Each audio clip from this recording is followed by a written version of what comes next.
They call it a tale of magic, but beneath the fairy dust lies a warning whispered across centuries. A girl living in the shadows of her humble home is promised a life she cannot fathom. A golden bear who comes in the dead of night, speaking in riddles and carrying the weight of secrets older than the mountains themselves. The nights are long and merciless. Winds howl through frozen forests, clawing at the earth as if the land itself remembers ancient horrors. The bear's castle stands far from human eyes, cold as stone, where shadows twist with intent and silence hides more than absence. It hides dread. One misstep, one moment of curiosity, and the fragile veil between safety and oblivion shatters. Some say the lands east of the sun and west of the moon do not merely test courage, they consume it. And those who dare venture there return forever changed, haunted by what they saw and what they could not understand. And so tonight, we descend into the dark, chilling tale of east of the sun and west of the moon.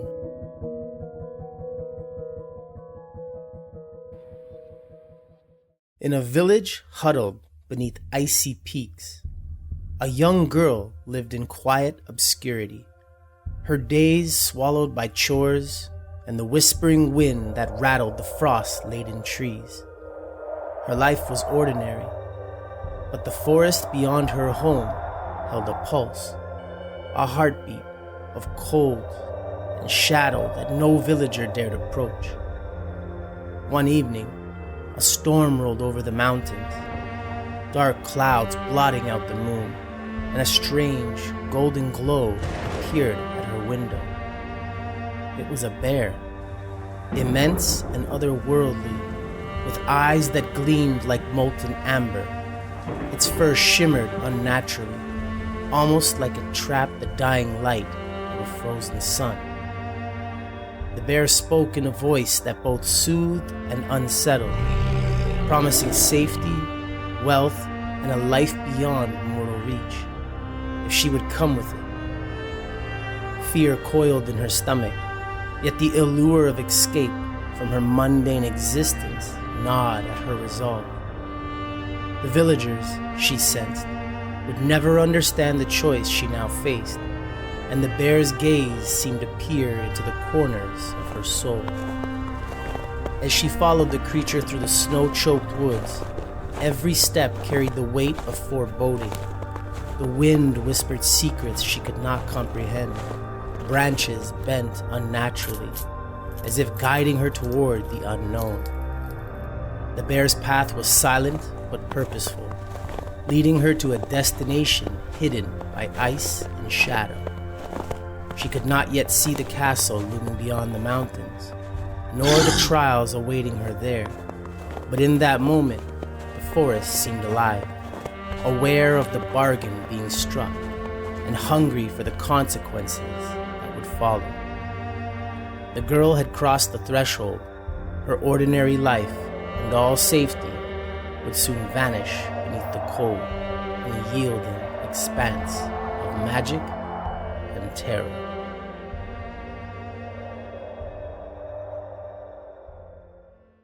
The bear led her beyond the familiar forests, into a land where the snow never thawed and shadows stretched unnaturally across jagged cliffs. There, nestled between frozen peaks, stood a castle that seemed carved from the night itself, its walls black as obsidian, windows glinting like cold eyes, and towers that clawed at the storm-ridden sky.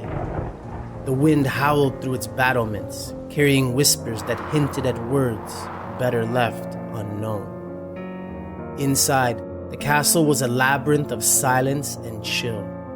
Corridors twisted impossibly, floors were slick with frost, and portraits of pale, unblinking figures lined the walls, their eyes seeming to follow her every step.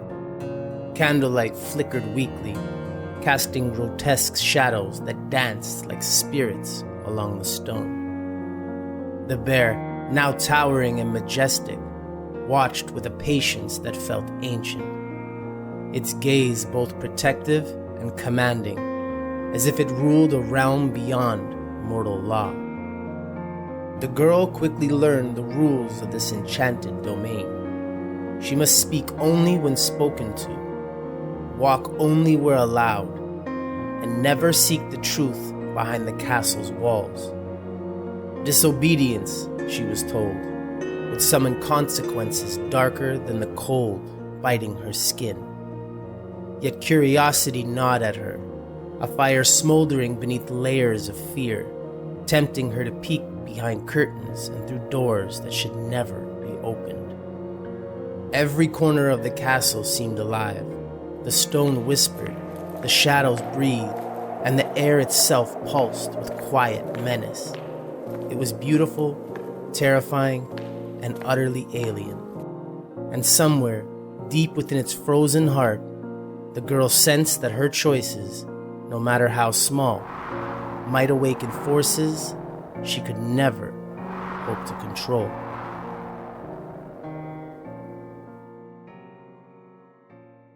Days passed in the Castle of Shadows, each one longer and colder than the last. The girl moved like a ghost, following the bear's strict rules, her heart a mix of fear and awe. Nights were the worst. The wind clawed through the battlements, carrying distant, unearthly cries, and the shadows seemed to shift when she dared to blink. The castle itself felt alive, aware of her presence, waiting for a misstep. Curiosity, however, is a relentless companion. One night, when the bear slept beneath a tower of ice and stone, she crept through a forbidden hallway.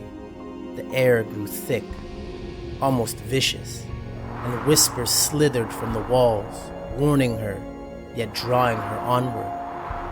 At the end of the corridor, a mirror framed in frost revealed a truth she was not meant to see. The bear, not merely a creature, but a prince trapped by ancient magic, bound to the castle by a curse darker than death itself. Overcome with wonder and desperation, she reached out, breaking the rules she had been sworn to obey. In an instant, the bear stirred, his eyes flashing with a mix of sorrow and fury. Before she could react, he vanished, leaving only the echo of his roar and the faint shimmer of frost where he had slept. The girl's heart shattered. The castle seemed to sigh, its shadows curling tighter around her, the corridors longer and more menacing than ever. Her choice had consequences. She had broken a promise, unleashed despair, and set herself upon a path that would demand courage, cunning, and an endurance beyond mortal comprehension. Alone in the frozen labyrinth, she realized the true weight of her bargain. The journey east of the sun, west of the moon, had only just begun.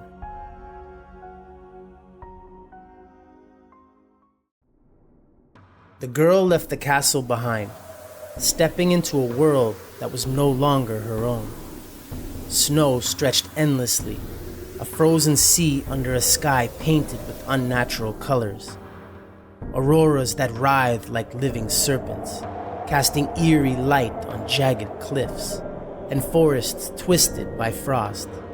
Every step carried peril.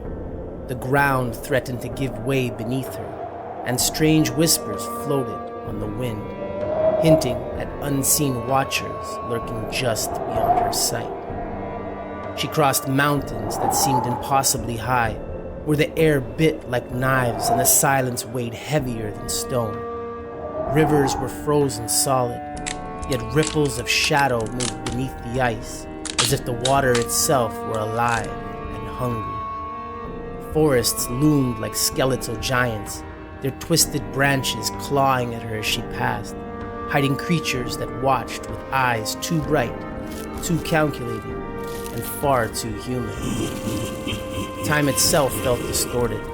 Days blurred into nights, and nights stretched like eternity, each moment a test of her courage and willpower.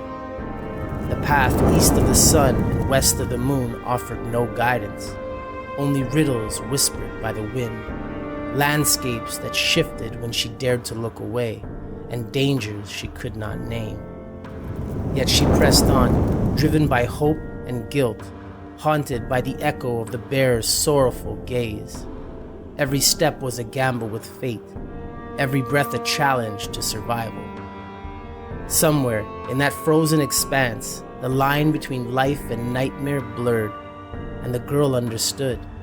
To reach her lost companion, she would have to endure trials that no mortal had faced before, and confront horrors that would leave marks upon her soul forever.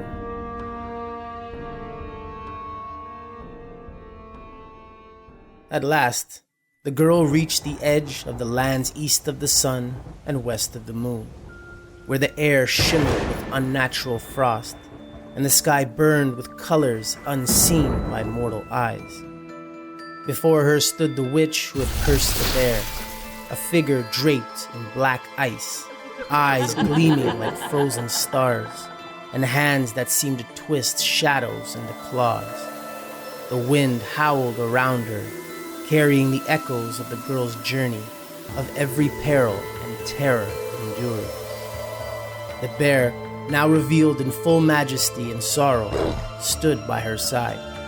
His eyes were molten fire in the frozen gloom, but his roar carried grief and warning. The witch's laughter cracked the sky, a sound that chilled blood and shook the mountains. Spells of shadow and frost leapt from her fingers, curling like serpents around the girl, seeking to trap her in a tomb of ice. Yet the girl, hardened by trials, faced the witch without falter. She spoke words of courage and truth, each syllable striking the power born of suffering and hope. The bear roared again, charging, and together they shattered the enchantment that bound them. The witch's form dissolving into the wind with a final scream that echoed across frozen peaks. The curse lifted, the castle melted into mist, and the land felt alive in a new way, no longer oppressive, but watchful. The girl and the bear, now restored as prince and companion, looked upon the horizon, knowing the journey had changed them forever. Though darkness had been overcome, the shadow of what they endured lingered, a reminder that even in fairy tales, courage is tested, and terror leaves marks unseen by the eyes of the world.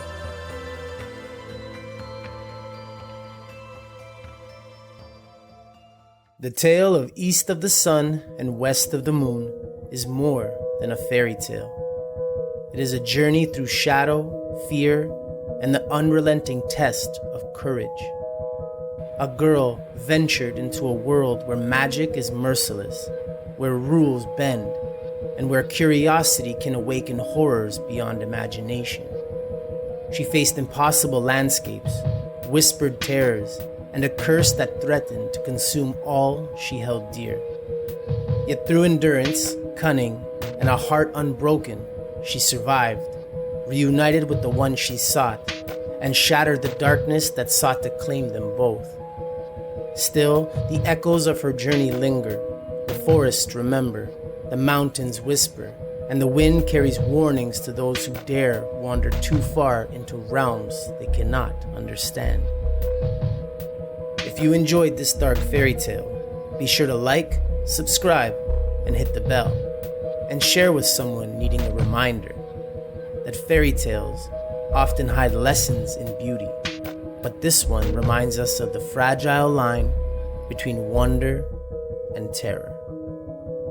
And as always, don't forget to look beyond the fog.